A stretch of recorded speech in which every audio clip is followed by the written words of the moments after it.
पश्चिम Asia में जारी तनाव के बीच ईरान ने एक बड़ा दावा करते हुए कहा है कि उसने हॉर्मुज़ आइलैंड के पास दुश्मन का F-15 फाइटर जेट मार गिराया है।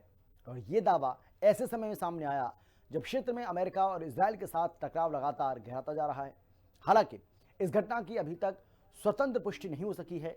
ईरान ने हालांकि वीडियो जारी जरूर किया है।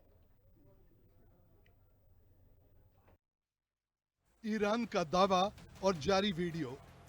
ईरानी सरकारी मीडिया और प्रेस टीवी के मुताबिक ये फाइटर जेट दक्षिणी ईरान के ऊपर उड़ान भर रहा था, जिसे एयर डिफेंस सिस्टम ने जमीन से दागी गई मिसाइल से निशाना बनाया।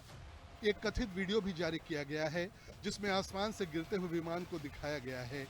ईरान का कहना है कि यह जेट दुश्मन का था, लेकिन यह साफ नहीं किया गया ये वो अमेरिकी था या इजरायली। दोनों देशों की ओर से इस दावे पर कोई आधिकारिक प्रतिक्रिया नहीं आई है, जिससे इस घटना की सत्यता पर सवाल बने हुए हैं। 21 दिन में भारी नुकसान का दावा।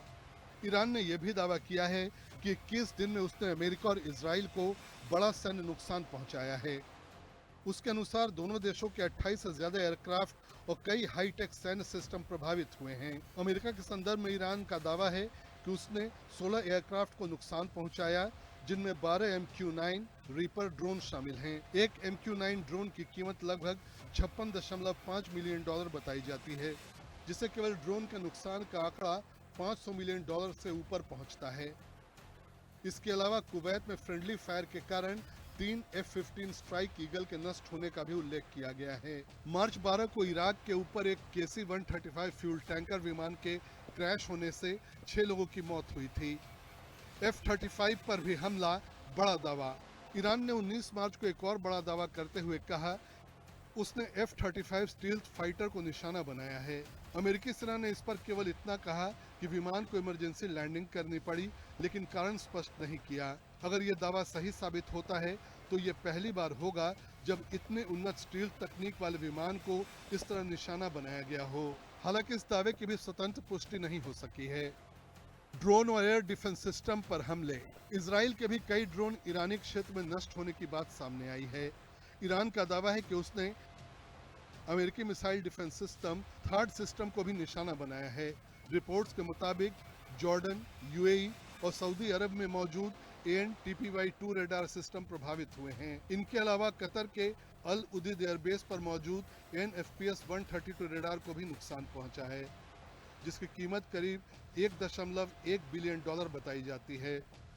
USS जेराल्ड आर फोर्ड पर आग। अमेरिकी नौसेना के अत्याधुनिक विमान वाहक पोत USS जेराल्ड आर फोर्ड पर आग लगने की घटना भी सामने आई है। रिपोर्ट्स के अनुसार आग बुझाने में करीब 30 घंटे लगे और इस दौरान पोत अस्थायी रूप से ऑपरेशन से बाहर हो गया। फिलहाल इस घटना की जांच जारी है। तेजी से बढ़ता युद्ध खर्च। इस संघर्ष का आर्थिक असर भी तेजी से सामने आ रहा है।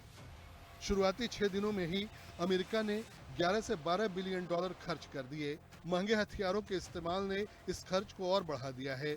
उदाहरण के तौर पर एक टॉमहॉक मिसाइल की कीमत लगभग $3.5 मिलियन होती है और अब तक 300 से ज्यादा मिसाइलें दागी जा चुकी हैं। इससे युद्ध की लागत लगातार बढ़ती जा रही है।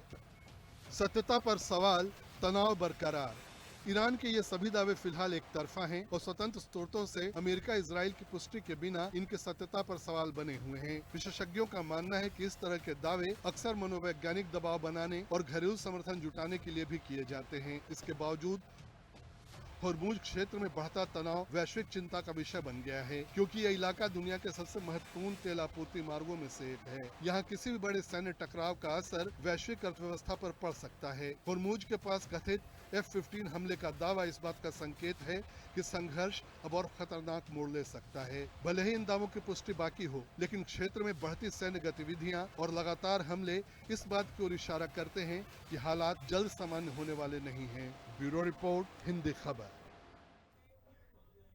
और फिलहाल इतना ही। एक छोटे से ब्रेक के बाद फौरन लौटना। आप देखते रहिए हिंदी खबर, क्योंकि हिंदी खबर पर खबरों का सिलसिला लगातार जारी है।